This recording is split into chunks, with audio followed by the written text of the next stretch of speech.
Di tengah hiruk-pikuk kehidupan kota, ada cerita yang jarang kita dengar. Cerita tentang pilihan yang bukan benar-benar pilihan. Tentang mereka yang terjebak dalam janji manis, tekanan hidup, dan harapan yang tak kunjung datang.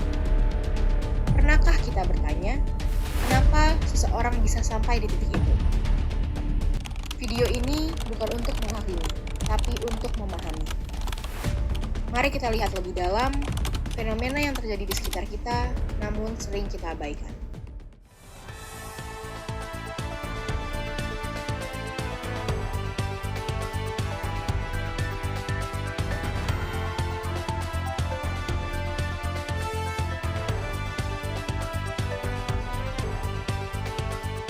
PSK atau pekerja seks komersial adalah orang yang menjual jasa seksual untuk mendapatkan penghasilan.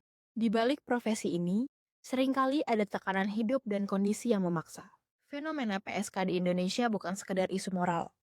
Di baliknya, ada tekanan ekonomi, pendidikan yang terputus, dan janji manis yang menjerat.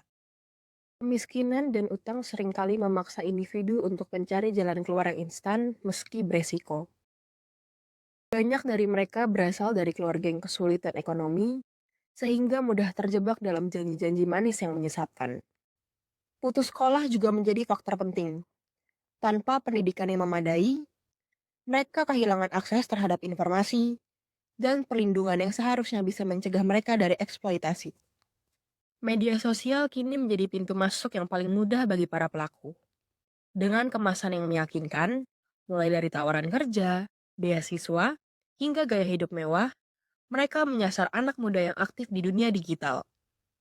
Tanpa disadari, interaksi yang tampak biasa bisa berubah menjadi awal dari eksploitasi. Ketimpangan gender pun tak bisa diabaikan, khususnya perempuan. Seringkali menjadi target karena dianggap lebih rentan secara sosial dan ekonomi. Semua faktor ini saling berkaitan dan menciptakan kondisi yang memungkinkan praktik eksploitasi terus terjadi.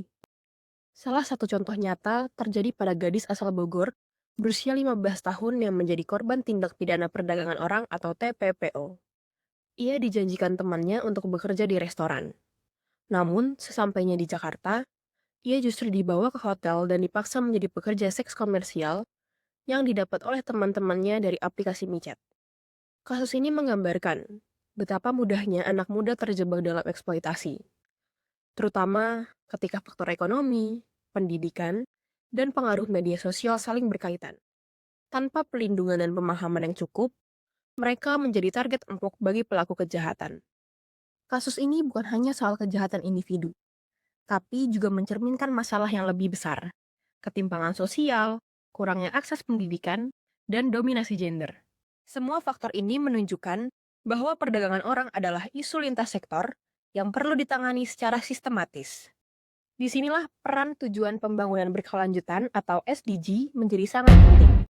Sustainable Development Goals atau SDG adalah 17 tujuan global yang disusun oleh PBB untuk menciptakan dunia yang lebih adil, aman, dan berkelanjutan.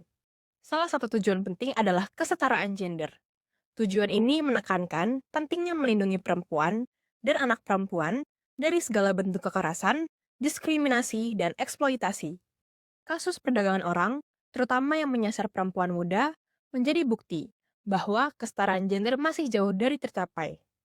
Mewujudkan SDG berarti juga mencegah praktik-praktik seperti TPPO. Di balik setiap kasus ketidaksetaraan gender, ada mimpi yang direnggut dan masa depan yang terancam. Ini bukan hanya masalah hukum, tapi juga kemanusiaan. Mari mulai dari diri sendiri dengan peduli, waspada, dan berani bersuara. Karena setiap perempuan berhak tumbuh aman, bebas, dan setara.